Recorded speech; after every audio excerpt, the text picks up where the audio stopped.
It doesn't matter if you have children or not. Practice spiritual mothering. Practice being that presence for people. Practice being someone who nurtures life by seeing people, hearing people, loving people, and meeting them where they're at.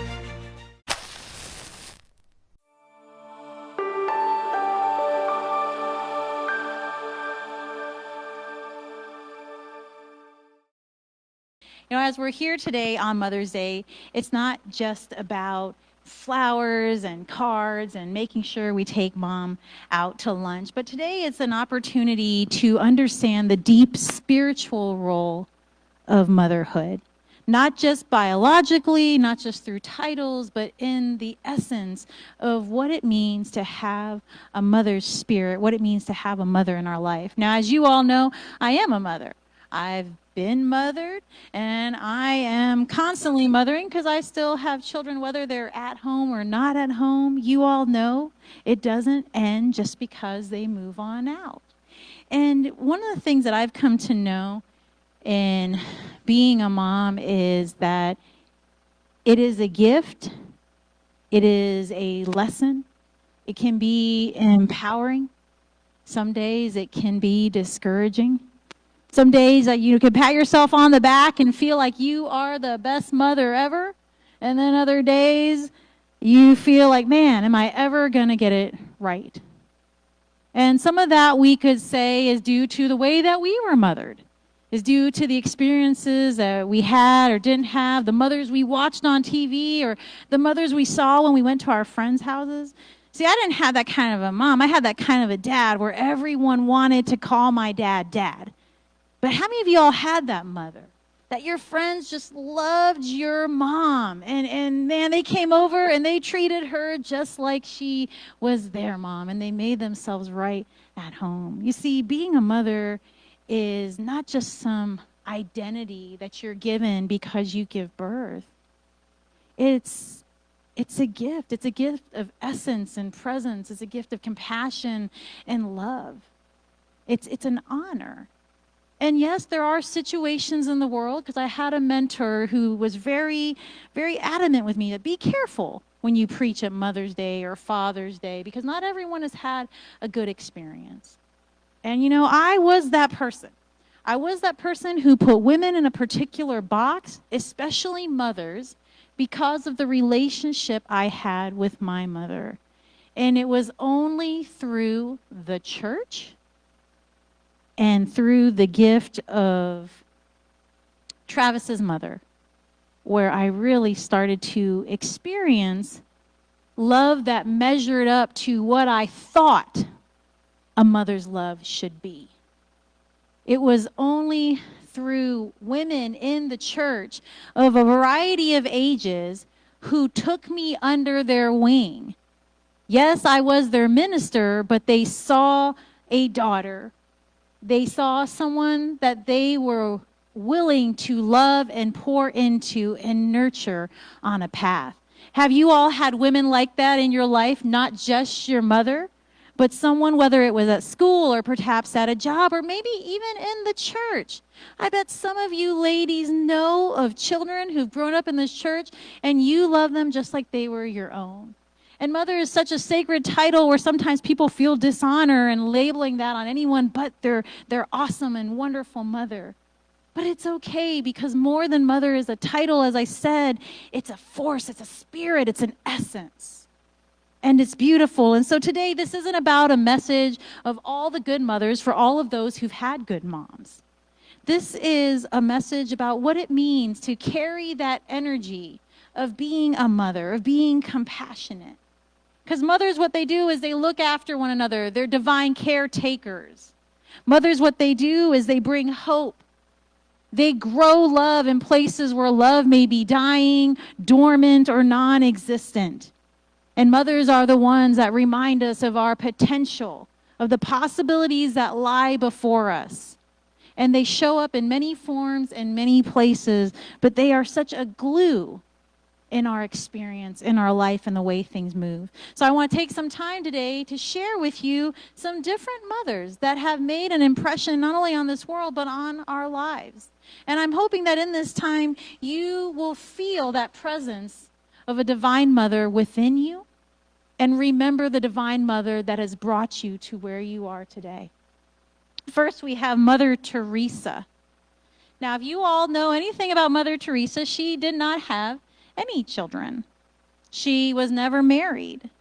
As a matter of fact, it was the world that labeled her Mother Teresa.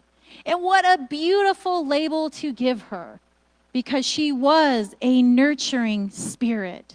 She was a woman of action. She was a woman of power. But most of all, she was a woman of love and compassion. And she would remind us that one of the greatest ways to show love, to demonstrate love, is to do it quietly, to do it out of the limelight, to do it in places that might be a little uncomfortable, but they're still powerful and they're still meaningful. Mother Teresa was the one that would spend time with those in hospital beds, with those on the side of the road, with those laying in the streets, sometimes in loneliness, sometimes in drunken stupor, sometimes in illness. But she, very much like Jesus, didn't have boundaries. Not those kind of boundaries. Not the ones that said, you don't look like what a child of God should look like, so you don't deserve help and you don't deserve a mother. No, she went beyond that. She recognized that I don't need to be in a spotlight, at a pulpit, on a stage. I don't need to have lots of money and homes and other material things in order to be the presence of love and holiness. The lesson that we learn from Mother Teresa is that spiritual motherhood shows up when we practice presence, when we practice unconditional care, when we practice unmaterialistic devotion, when we practice unending, nurturing love. And so my question for you in reflection as you think about Mother Teresa, as you think about our call in lives as Christians, is where in your life are you being called to show up? Not for credit, not for materialism, not for success or status, but just to show up for love. Where are you being called as Mother Teresa was called many times? And are you going to answer? The second mother that I like to bring up, some of you all may not be as familiar with her, but her name is Mother Gothel. And Mother Gothel comes from the story of Rapunzel. She captured Rapunzel as a baby and kept Rapunzel because of the power of her wonderful, gorgeous hair. And it's so funny because Mother Gothel would always say that famous line, "Mother knows best. Mother knows best." I think in that case we ask, or does she? But here is the thing. She wasn't so quick that we should discard her in the way she was. Yes, she was controlling. Yes, she had a manipulative, deceptive form of love towards her stolen child that she raised as her own. But the thing is, if we're honest, how many of us have that overprotective mothering nature in us? How many of us have locked something away, have tried to shelter someone we care for, have tried to hold back someone from an opportunity because we thought, no, that's not safe. No, you shouldn't do that. Oh, what am I going to lose if I share that? You know, all the time you hear different stories in the land of celebrities, of child celebrities, and how later down the road there is all this arguing and fighting around money because their child became famous and they finally reached the age where mommy or daddy couldn't interfere anymore. Well, how many of us have raised our children, have tried to control our friends, have tried to put ownership around our spouses and our loved ones that very much was overprotective? And we did it from a space of love, but really, I think we did it from a space of fear. That Mother Gothel voice will rise up in us, and we will take actions that we believe are protecting, but they end up being limiting. We'll take actions that we believe are looking out for our loved ones, for our children, for our family, but all we're actually doing is keeping them from living life, from experiencing that thing that might make them grow, from experiencing that fall that will help them to get up even stronger. And it's even worse if we're only doing it for our own selfish motives. So yes, Mother Gothel, she's given a face and a personality to scare you. And if I was Rapunzel, I would run up to my tower and lock myself away. But the truth is, there's a little Gothel in all of us. There's a little Gothel who wants to overprotect, who wants to limit, who wants to shut down the opportunities and only point to the places where everything is safe and secure and already known. Well, guess what? We don't grow that way. Again, bringing it back to Jesus. Did he go and hide away? Yeah, for prayer, for refreshment, for rejuvenation, to commune with the Lord, to embody the Spirit, and then he came right back into the marketplace. He may have went to the mountaintop, he may have went to the cave, but he came right back. And can we do that? Can we recognize that wherever within ourselves we have been limiting ourselves, being overprotective of ourselves, can we let it loose just a little bit and stop trying to close us in, stop trying to hold us back? And even more so, if there's someone in your life that you see that you are that influence on them, instead of the, hey, I'll help you get back up if you fall, hey, I'll be here if you need anything, are you the one saying, you don't know how that would go? I think you tried that before and you failed. I wouldn't do that again. What makes you think you'll be able to do that? Why don't you stay right there where you're safe? Can we bring forth the right voice? Because love doesn't teach possession. Love releases. Love receives and love returns. It doesn't trap people in a place, but it allows them to be free. And it helps them to shine. It's not the basket being put over their light. And so the question for you today is there a part of you, whether it's towards others or towards yourself, that you are mothering with fear instead of faith? That you are mothering by listing all the consequences instead of listing the beautiful possibilities. Our next mother is Mother Goose. Now you might be thinking, man, Mother Goose, that's not really spiritual or biblical, and why would you include her, Gina? I'll tell you why. Mother Goose, I would say for most people in here, and even some of you younger kids who maybe didn't hear her the same way some of us heard her, Mother Goose is a reminder of our childhood. Mother Goose is a reminder of one of the greatest gifts that comes, and that is the imagination. Mother Goose reminds us that we don't grow old and grow out of things, but instead we have something that we can take with us and carry with us as we grow. That's why these stories of Mother Goose come at such an early age, and then we hear them repeated throughout life. And I bet if you look closely at all of the different tales and fables and stories out there, you can even find how these silly rhymes, these silly little analogies, these silly little stories actually teach us lessons of life and love and truth. And I bet if you look close enough, you'll find that biblical foundation, because that biblical foundation is built on love. Mother Goose's rhymes weren't just silly. They were a means to teach us how to survive in the day and world that we're in. Whether you heard them 50, 60, 80 years ago, or whether you heard them 10, 20, 30 years ago, they were lessons on how to be kind, on how to navigate, on how to catch the little things in between the lines that we might not see. So maybe this evening everyone should go, whether you go online or open up a book, and check out an old Mother Goose story. Because a spiritual mother isn't just about wisdom. A spiritual mother is about playing, innocence, imagination, laughter, and song. When you have a Mother Goose within you and within your life, you have that encouragement to hold that beautiful innocence. And when we bring it back to Jesus, we say, what did he say? Let the children come unto me. And so I invite all of you to tap into that mother that is within you.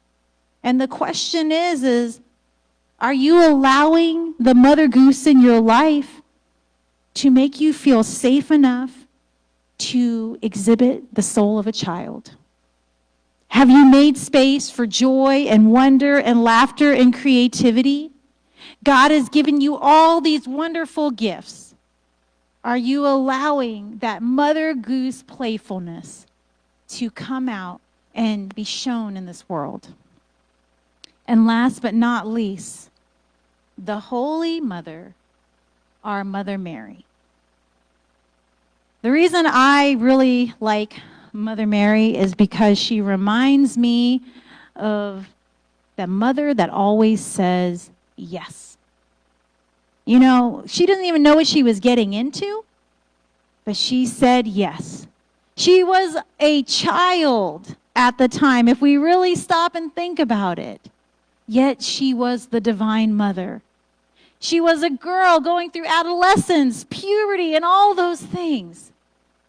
Yet she was a divine mother. And she is so much more than just the Virgin Mary.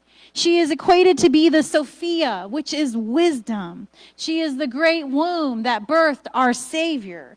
She is the one who said yes without fear, but with love and devotion. She teaches us as a mother what it means to trust, not from what we see outside of us, not from what we're expecting to happen, not from all the stories and the scriptures that we studied, but to trust from the voice within.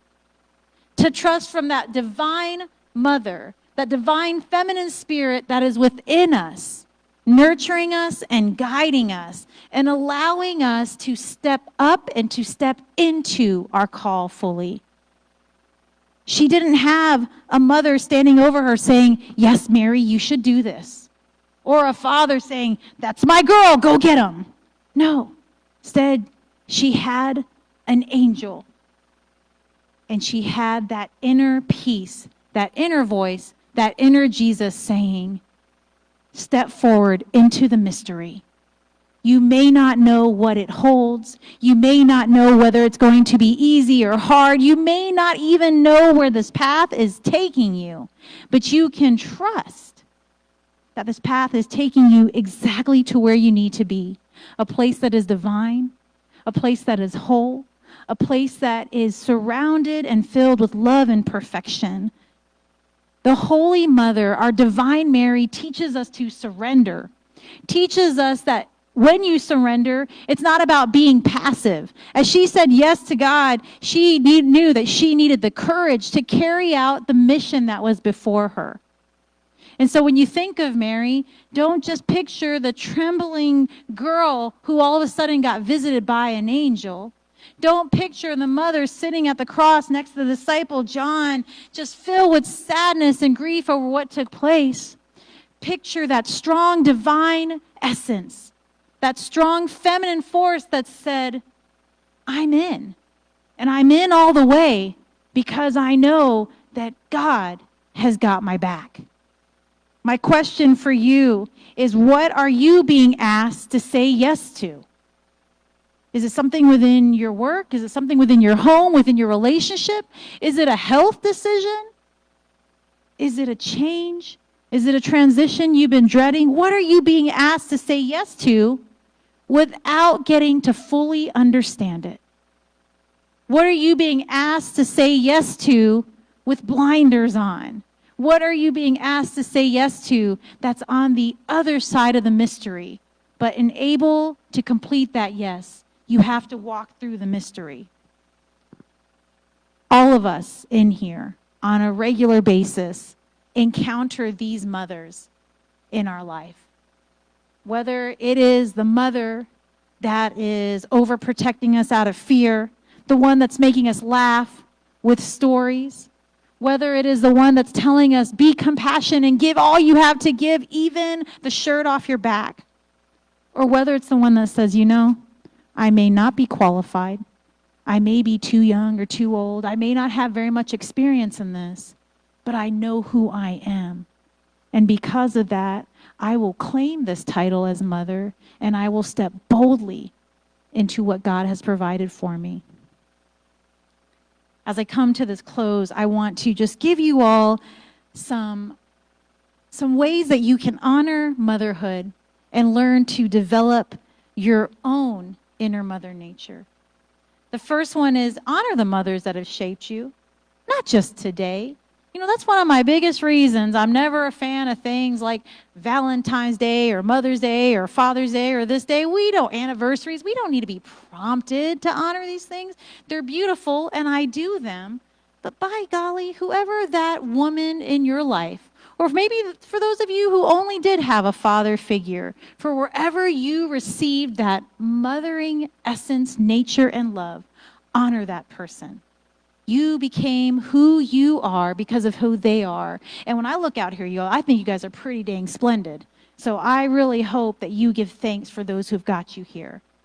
Number 2 is, it doesn't matter if you have children or not, practice spiritual mothering. Practice being that presence for people. You've heard about 4 different types of mothers here. Practice being someone who nurtures life by seeing people, hearing people, loving people, and meeting them where they're at. Practice someone who knows how to give a hug and at the same time a swat on the butt that says, you better watch out next time. You might not be as lucky. Practice being able to see that face that just told you everything that they've done wrong and they're not sure what to do from here and still say, I love you. Take my hand. We're going to get through this. The other one is make sure that your inner child has received the mothering it needs.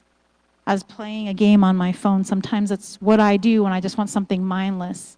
And one of the ads in between was talking about childhood trauma, childhood trauma, childhood trauma. And depending on how you measure childhood trauma, I bet we've all had childhood trauma and we can put it on this end of the scale to that end of the scale. Whatever you want to call it. Some of us may still be sitting with a wound that's still festering after who knows how many years, because as a child, we didn't receive something that we believed we needed. But I want to challenge you to know that every moment is perfect. And though it may have looked like a struggle, though it may have hurt, though it may have shaped you in ways you never wanted to be shaped, the thing is, it's behind you now. And if you can't see it, then talk to someone about it. But where you are and who you are is beautiful, glorious, and perfect. Because if you see yourself, you could see that you are the image of God. So that is my third one, is to know that if your inner child needs a mother's love, needs healing, it's in there. But if you're having a hard time finding it on your own, then seek someone. Talk to your pastor, talk to a friend, talk to a mother that you look up to and honor and love, but talk to someone. And last but not least, make sure you take the time to celebrate the motherly wisdom that resides in each one of us. I know sometimes, especially of an older generation, it's hard to say, what? The feminine wisdom, the motherly wisdom? I'm a man. I don't have those things in me. But the truth is, in the completeness of who we are, we all have a sacred masculine father and we all have a divine feminine mother living in each of us. And so take the time to celebrate that side of you. I was a daddy's girl. So I know what it's like to have a man who I viewed as strong and brave, also as compassionate and loving and soft and snuggly. And so as I come to this conclusion, I just want to share with you all, Happy Mother's Day. Recognize that mothers are a gift from God.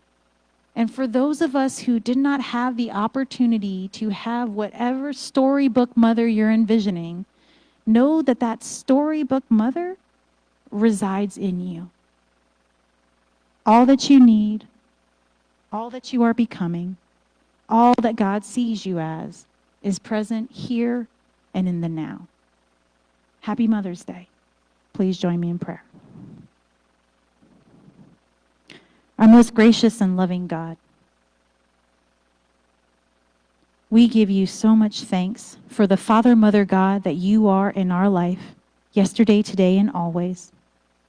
We give you so much thanks that we know that in times of protection, in times of fear, in times of silliness, in times of getting ready to accept new challenges, that we have your Spirit guiding us and leading us and empowering just like a mother's loving hand.